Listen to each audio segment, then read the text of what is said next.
दोस्तों, आज की कहानी है। बहुत जल्दी से मुझे गर्म पानी दे, मैं नहा कर आती हूँ। दोस्तों, कहानी शुरू करने से पहले अगर आपने हमारे चैनल को सब्सक्राइब नहीं किया है तो सब्सक्राइब कर लीजिए ताकि आपके पास पहुँचे हर नया वीडियो। अरे भाई, मैं तेरे पोते के जन्मदिन में कैसे आऊं? मन तो बहुत है, लेकिन क्या करूं, मेरे घर में भी तो पूजा है और वो पूजा मैंने ही पंडित जी से मुहूर्त निकलवा कर रखवाई है। चाहकर भी उसे पीछे नहीं कर सकती। कांता जी अपने भाई किशोर जी से फोन पर बात करते हुए बोली, अरे जीजी, अब तो आपकी बहू भी है, वो भी संभाल लेगी सब, आप चिंता मत करो। वैसे भी पूजा तो दूसरे दिन दोपहर में है, जब तक आप वापस भी चली जाओगी।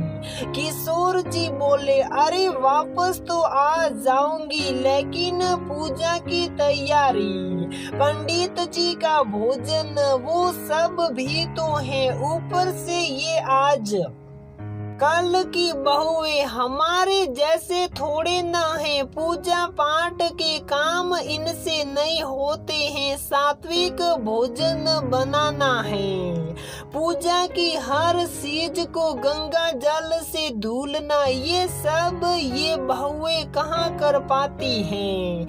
इन्हें कहाँ इतनी समझ है? कांता जी बोली, अरे जीजी, एक बार छोड़ कर तो देखो बहू पर, सब हो जाएगा। अच्छा, एक काम करो, गांव से अपनी जेठानी को बुला लो, वो तो बहुत पूजा पाठ वाली है, सब करा देगी और फिर तुम्हें कोई चिंता भी नहीं होगी। किशोर जी बोले, हाँ ये तुम सही कह रहे हो, आज ही उन्हें फोन करती हूँ। चल तू अपने काम कर ले, अच्छा रखती हूँ।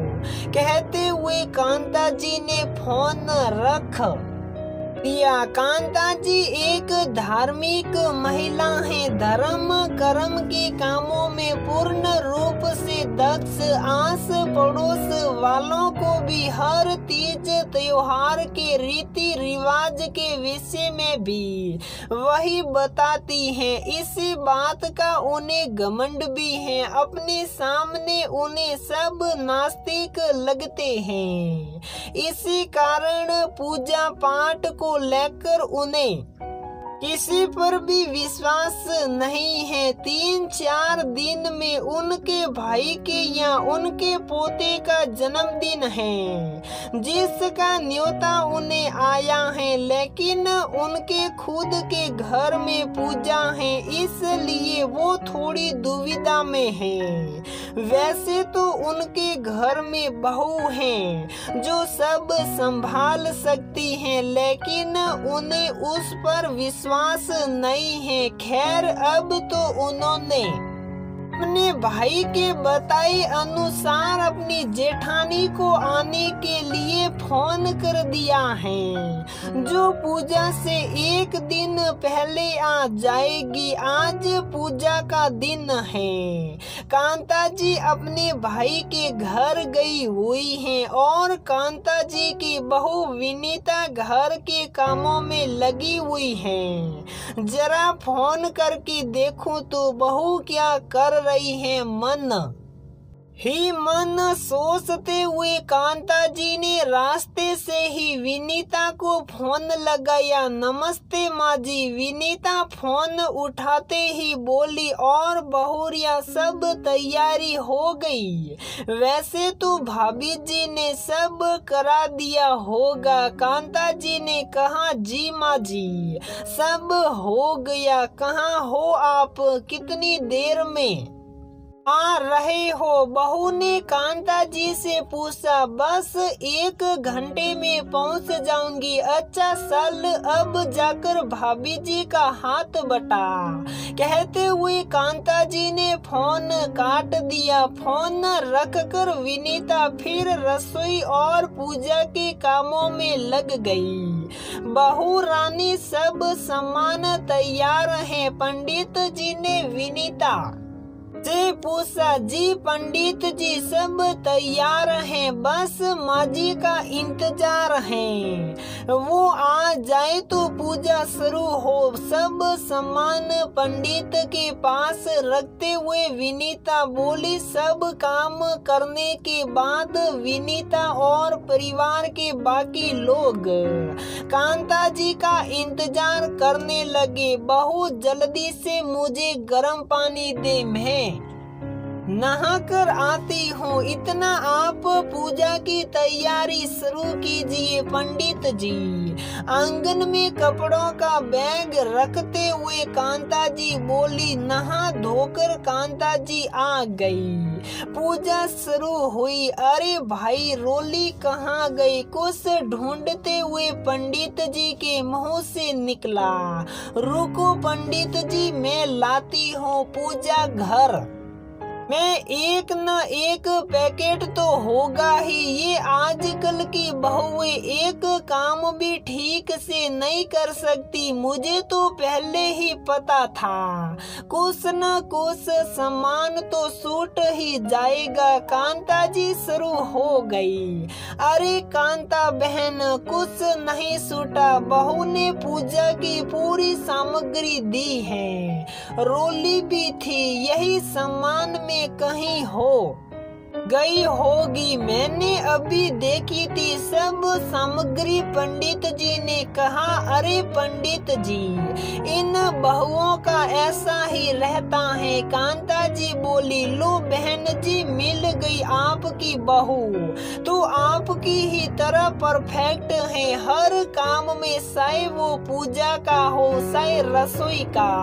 पंडित जी बोले। सारी पूजा अच्छे से समाप्त हो गई। विनीता ने कांता जी को दिखाकर 11 पंडित जी को भोजन कराया और दान दक्षिणा दी। अरे बहू, तेरी ताई जी कहाँ है? इतनी देर हो गई, मुझे आए हुए कहीं दिख ही नहीं रही। कांता जी ने अपनी जेठानी के बारे में विनीता से पूछा। माँ जी, ताई जी तो आई ही नहीं, उन्हें कोई जरूरी काम लग गया था तो कह रही थी कि पूजा के दिन शाम तक ही आ पाएगी। वो विनीता ने जवाब दिया। आई नहीं तो क्या ये सब तुमने अकेले ही किया है? कांता जी ने विनीता से पूछा। जी माँ जी।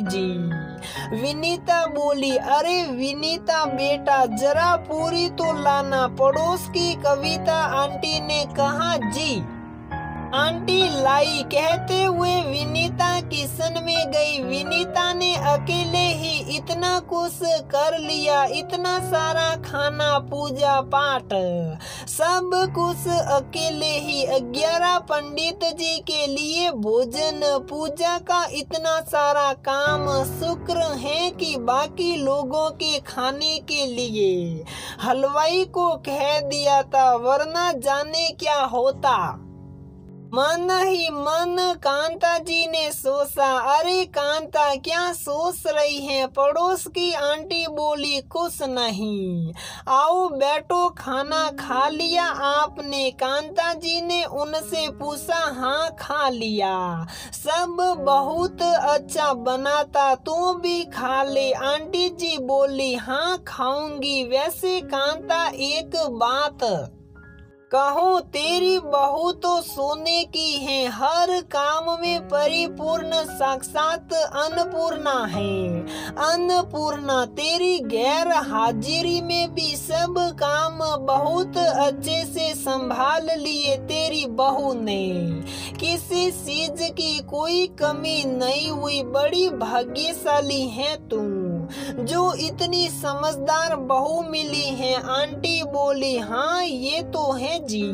कांता जी बोली, उधर कांता जी की जेठानी आ गई। आओ ताई जी बैठो, माँ जी यही है, अभी बुलाकर लाती हो। विनीता ताई जी के पैर छूकर बोली, माँ जी ताई जी आ गई। नमस्ते भाभी जी, कैसी हो आप?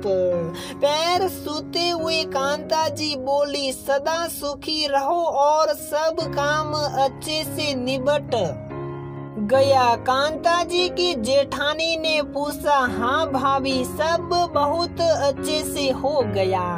कांता जी खुशी से बोली, अरे मुझे कोई जरूरी काम पड़ गया था इसलिए मैं कल नहीं आ पाई। कांता जी की जेठानी जी बोली, कोई बात नहीं भाभी, मेरी बहू ने सब संभाल लिया। वैसे अच्छा ही हुआ जो आप नहीं आई। आपके न आने से मुझे अपने घर में रहने वाली अन्नपूर्णा के दर्शन हो गए, वरना मैं तो हमेशा उसे ना समझ और गैर जिम्मेदारी समझती थी। आपकी वजह से ही सही आज मुझे मेरी बहू के गुणों का पता तो लग गया। कांता जी गर्व से बोली। कांता जी के मुंह से ये सब सुनकर उनकी जेठानी जी खुश हुई, क्योंकि वो कांता जी को यही एहसास दिलाना चाहती थी कि आजकल की बहुएं भी जिम्मेदार और पूजा पाठ को मानने वाली होती हैं। कांता जी की सोच को तो उनकी जेठानी ने बदल दिया, लेकिन आज भी न जाने कितनी सास ऐसी होती है जो यही सोचती हैं कि आजकल की बहुएं गैर जिम्मेदार हैं। पूजा पाठ धर्म कर्म से उन्हें कोई मतलब नहीं होता। अगर उन्हें मौका दिया जाए तो वो सब अच्छे से संभाल सकती हैं। तो दोस्तों, हमारी ये कहानी यहीं पर समाप्त होती है। अगर आपको हमारी ये कहानी पसंद आती है तो प्लीज वीडियो को लाइक करें, शेयर करें और हमारे चैनल को सब्सक्राइब जरूर करें।